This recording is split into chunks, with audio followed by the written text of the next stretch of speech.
Thanks everyone for joining. Thanks to our guest. This is not the perfect situation, but this is how we do it. So to everyone that doesn't know what we're doing, we're trying to create a new platform, a new format where we interview some of the shrimps that are part of the community and get to know them a little bit more. Today we have two very special streamers. I know I said that the last edition, but every time I say it, it's true. We have Mr. X and Toto Robyn. Welcome, guys. How are you doing? Doing well. I'm doing well too. Thank you. Cool. Nice. We're just going to get into it. Well, I'll try to solve my technical situation. The idea for this space is to, like I said, get to know you guys. So the first question, the one that opens up the whole thing, would be why did you start streaming? I'll just try to keep it simple because most of you in the chat and in the community know you too, because you are two persons that take care of things in the GSG community. So let's talk history. Maybe start with you, Toto. Why did you start streaming? What got you into this?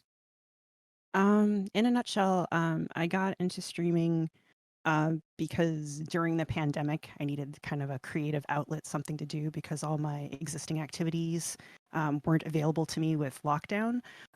So through talking to the entire robot, was able to start with a simple Groovebox. And from there, I just planned to just play music on by myself, had no concept of going to do streaming. And a lot of the people in the guild encouraged me to, take that next step forward and start streaming. So a couple months afterwards, back in February of 2021, started my first stream and went from there. Nice. Okay. How about you, Mr. X? Yeah, I started streaming in 2018, way before the pandemic, because back then, basically, the Twitch music community was evolving, the whole music streamers, basically. And I've been a moderator for Sunny Halla, a singer from Finland, who is one of the top streamers nowadays, basically. And one day she suggested, why don't you stream? Because she knew I was making synth music and all this kind of stuff. And I've always worked from this studio where I'm sitting in now. And yeah, that was basically my first step into live streaming, which was a game changer, especially when I met the Golden Shrimp Guild, when Actitech invited me in 2019 or 2020, I think. I can't even remember. It's so long ago. Like I said in the previous GS3 event, every time I talk to a shrimp about how they got into the guild, they tell me somebody different got them in. That talks very nice about the group. A lot of groups revolve around one person. Every time I talk to any one of you and say, how did you get in? They name someone different. So it's actually a literal group effort. That's nice. Let's get into what everyone is expecting, because we are all synth geeks, basically. So let's get into that. What are your favorite synths? What are your favorite tools when you're streaming? I'll let Mr. X go first. Oh, that might take some time. No, basically, it's strange because the first synth I ever bought, it's basically left of me. You can't see it, but you will probably see it in the showcase set in a few hours. The Moog Little Fatty. I bought it in 2009, and it has been my main instrument ever since. I mean, it was a game changer back then, of course, and it still is in great shape, luckily, and the sound also speaks for itself. And it's my go-to synthesizer, and everything around this, I mean, you see some of the things in the background, just evolved over time. The next big step was getting into Eurorack in 2020, I think it was, when a friend of mine sold some parts of his Eurorack setup, and I thought this is the chance, because I've always been interested in Eurorack for more than 15 years, I think, but never had one because back then the prices were still very high. But then I realized, okay, this is the chance to finally get started with Eurorack. And ever since, it was a very different way of making music. And just because Eurorack is such a special system and you have to really change your way of thinking and making music to get good sounds out of this. Anything else is basically things that I've always wanted to have, or things where I think this could be very interesting. And so the setup evolved over time. That's basically the story behind it.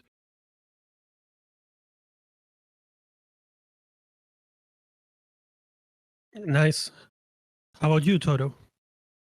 For myself, my mode of operations deals with a lot of sequencing of synths. So a Groovebox that allows to do that is kind of key to my performance. So originally it was Innovation Circuits that I started off with, and I upgraded as I'm waiting for Mr. X to make fun of me. But this thing where I know just hit buttons and so forth, and everything just magically happens, which is not the case. But you really call this an instrument? It has synth voices. Yes, it is, sir. Ah. We love doing this to each other. It's great. Yeah. but seriously, like what's the core of the discussion? Why is that not a proper synth for you, Mr. X? Actually, the Deluge it has synth voices. It can be used as such, but basically it's the master controller. And I think that's the main aspect about it. It's less of an instrument in that sense, but mostly something like a DAW, but without a DAW, so to speak, because you have this box right in front of you. I mean, I saw one at Superbooth last year, and it's very useful. But still, I realized that a lot of users of this machine are very, very relying on this one. And I'm more of a keyboard player because for me, the music always starts with finding melodies, finding sequences. And yes, you can do this on a Deluge as well. But you know me, I have to have some bad puns all the time. And Toto knows this as well. So basically, the joke must happen every time, and it will happen every time. Which is totally valid. But for me, coming from a I didn't have background of playing keyboards, so for me, this groove boxes with sequencing was an easier entry point for me to get into it. As over time getting used to then playing keys or playing pads more appropriately. So this does run sequencing for things as needed, but can also stand alone if I'm going to, a trip or something and I want to just compose something, I could utilize this. But in comparison to what he's saying, it's like a lot of what I've been using lately for my ambient stuff has actually been the ASM Hydrosynth.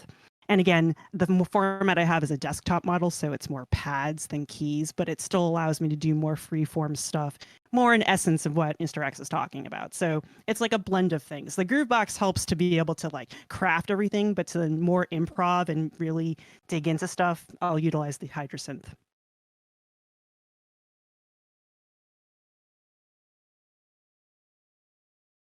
I think you're muted, or Kit?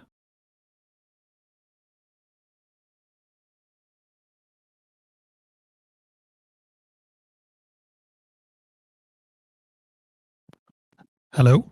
There we go. We can hear you now. Yes.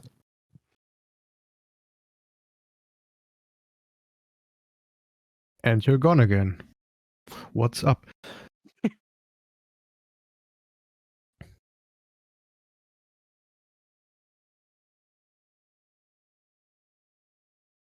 Oh no.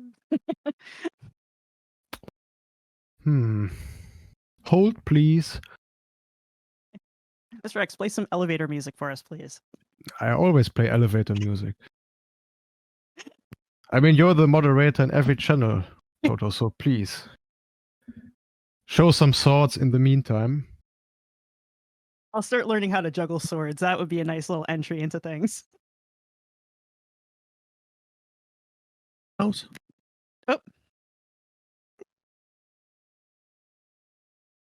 Audio 1 2.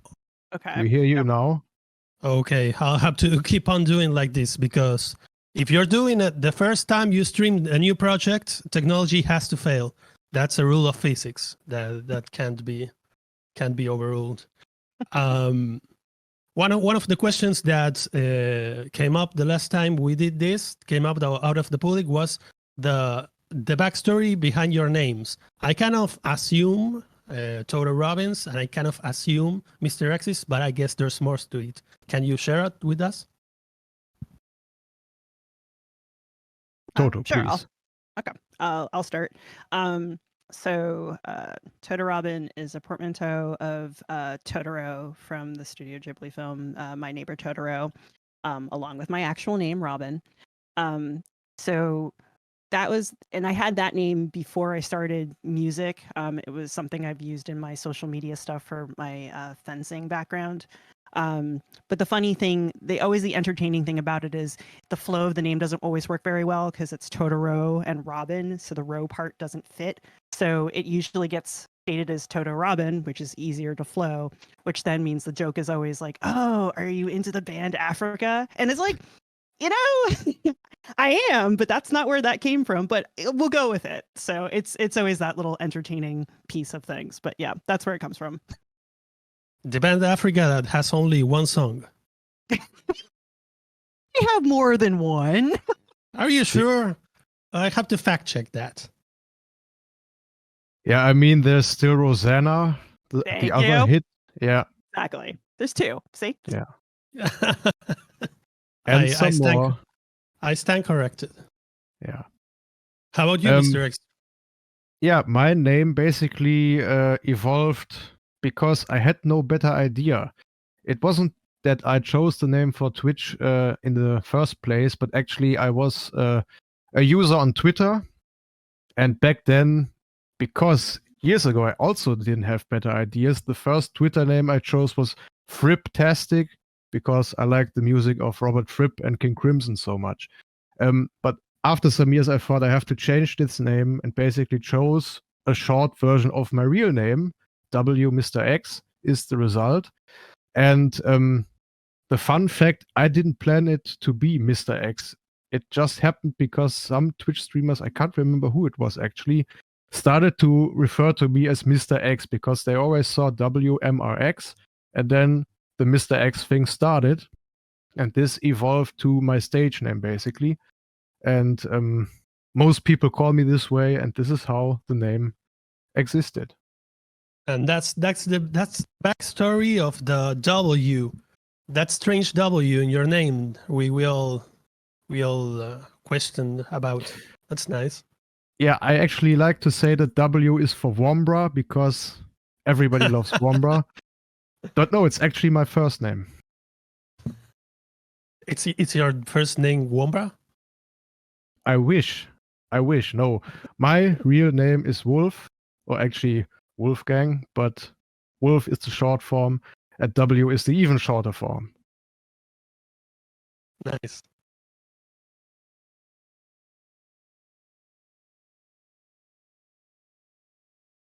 A question for us. We are taking requests. We don't have much time, as I said the last time we did. We only have 30 minutes. But if any of you wants to make some questions to our interviewees, you can. I am looking at the chat. Every time I talk to a streamer, to a music streamer, about how they started streaming, they always mention a couple of artists that they saw and that they realized that music streaming was cool. That happened to me, and that happened to a lot of people. Like, Twitch is for gamers, but they mention 2 or 3 artists that really with Twitch. You have microphone problems again. Yep, you might need to get the mic towards your face. Is that better? Yes. Cool. Sorry. Did any of that come through, or? The first half came through of the question about inspiration and influences, but not the second half. Okay.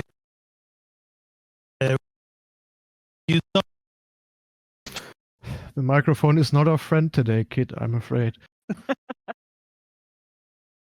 Or is out window?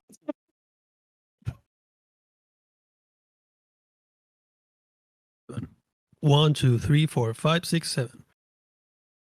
It's Oh, now. working now. Yep. It's working now. So interesting. Oof. Sorry, kid. This just goes to show, and no matter what context, That shows that we are doing this live. technology is technology.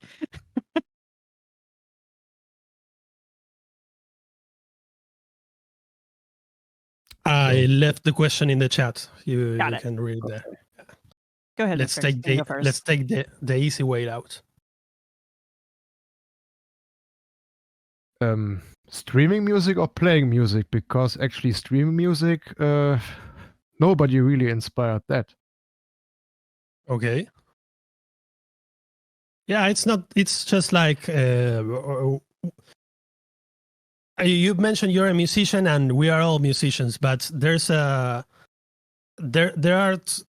different formats of creating music, and creating music in Twitch is something very particular. So the idea of the question is, who did you saw that actually got to tell you, yes, this is possible. It can be cool. Music can be cool on Twitch. That would be the idea of the question. Like I said earlier, back some years ago when the Twitch music scene actually evolved, it was basically singer-songwriters who streamed music from their bedrooms or living rooms.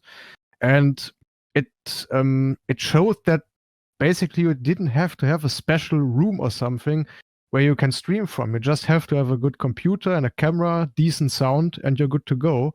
And I thought a longer while about what could I stream. And like I said earlier, it's basically just the studio I've been in for years that I chose as the place where I can stream from, because I mean, it won't get any closer to how I create music than actually watching me in the studio where the magic happens. So I say magic because everybody defines it differently. But I think you see how other people stream, but you always have to find your own way and see what is special about the music you make. So you can be inspired by some, but the last step is always something you have to find yourself. Can I have a name drop? Can I have a particular artist that you saw and inspired you? Actually, not a particular artist, because it was just the Twitch music scene back then. I can't even remember any names who were basically the main influence. It was just the group itself who made the things happen. Okay. How about you, Toto? Probably a combination of two people in particular. I think one of the people who most inspired me to actually start streaming is someone who has been part of the guild. He's been taking time off for family because had a child. But Monono was a really good influence on me because he had such a unique, his talent was phenomenal, both in his visuals and his music, but he was always really welcoming and soft-spoken, and always was just the embodiment of encouraging people regardless of what their experience was. You can start from humble beginnings, and I think between him and Squirrel Music, both of them were very supportive in the idea of here are ways to be able to stream using two different styles whatsoever, but encouraging that you could create your own vision. So I'd say the two of them. Nice. We have a question from the audience, because we have an audience. Meljoan wants to ask you if you prefer live gigs or Twitch gigs, and why.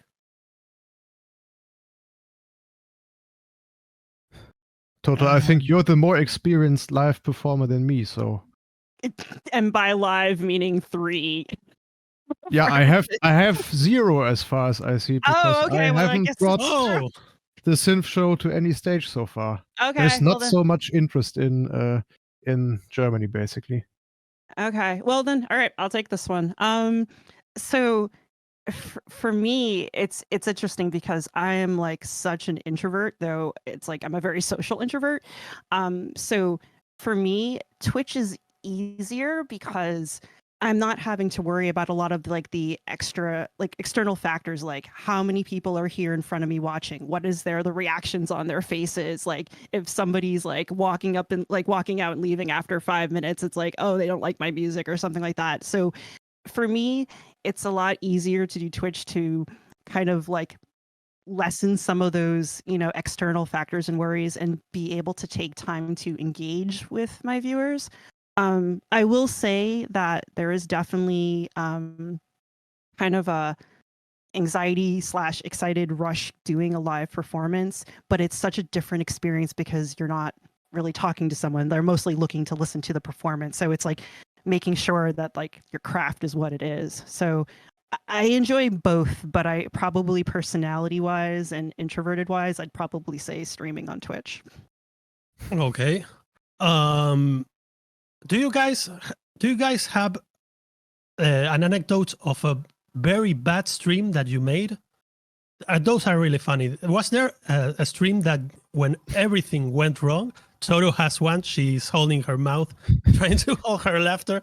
So I think Toto has an answer to this question. Sadly, yes. About 2 Novembers ago, back when Synthon was called Synthfest, we had a theme that was cooking based.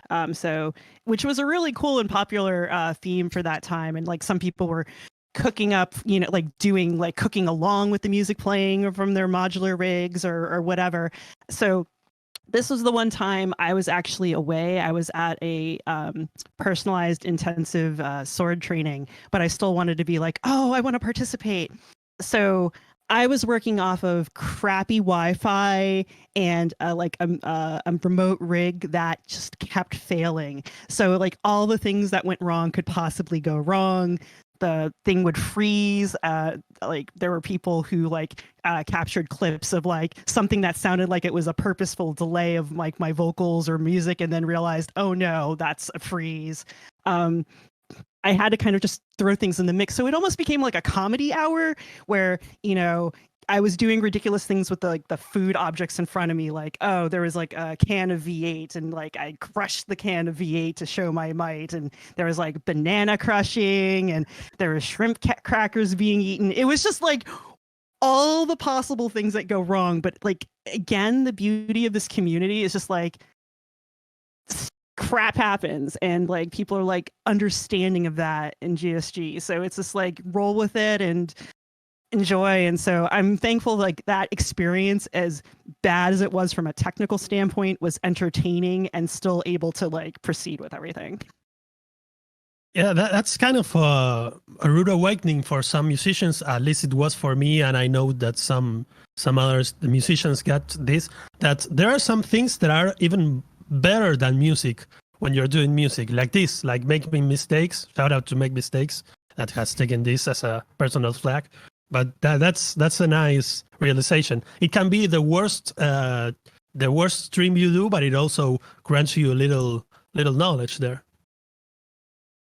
Yeah, I mean, learn to roll with the punches. This is what happened to me sometimes because it was when I had to change my stream computer, basically, because the previous one I had was too weak to basically stream constantly. And that is something, like you say, you learn from this. I had a stream where basically the frame rate dropped and all the stuff that you don't know where the issue lies, because the internet connection apparently was okay, but something was wrong with the computer. And that is when you try to play music and then all the tech problems happen and you have to deal with this on stream. I had a similar situation when I actually had the new computer that I think it was during one of the ambience music festivals that basically I was just starting a jam.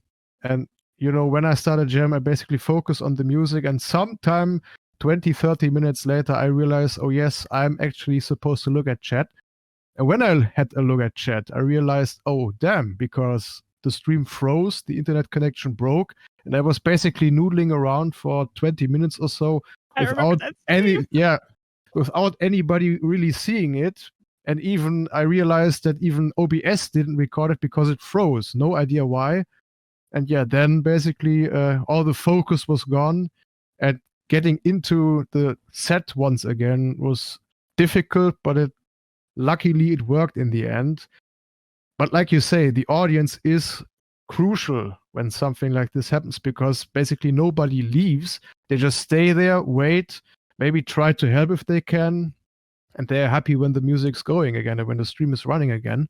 And this is something, this support, even through the chat, is absolutely amazing. And that is what I like so much about the GSG and the audience, of course. Yeah, agreed. There's a detail that separates streamers. Do you guys, when you stream, do you look at the viewers counter or do you ignore it? I look at it sometimes, but I don't make too much out of it. Yeah, about the same. It's like I'll glance at it every so often just to kind of see, but as I think we all know, like the viewer count is misleading because sometimes there could be raids coming in with people that are just like floaters that are already sleeping or whatever. And so it's an awareness, but honestly, you just kind of learn to ignore it because in the essence of things, it's the people who are engaging in chat that make all the difference and kind of help, focus on what you're doing. Yeah, that's a nice lesson, not to get pressured by the quantity of people that are watching you, because there may be sleeping. So that doesn't Especially really if work you're out doing ambient music, then they're definitely sleeping. I don't blame anyone for sleeping to my music. Same, exactly. Unless it's techno, and then different story. Ambient Okay. techno. Techno. Sorry again for the technical difficulties. We couldn't end this on a high note. We had to end on a technical difficulty because that's the loss of technology. When you're trying something new, technology will humble you down and will tell you you are not controlling this. We, the machines, are controlling this. So thanks, everyone.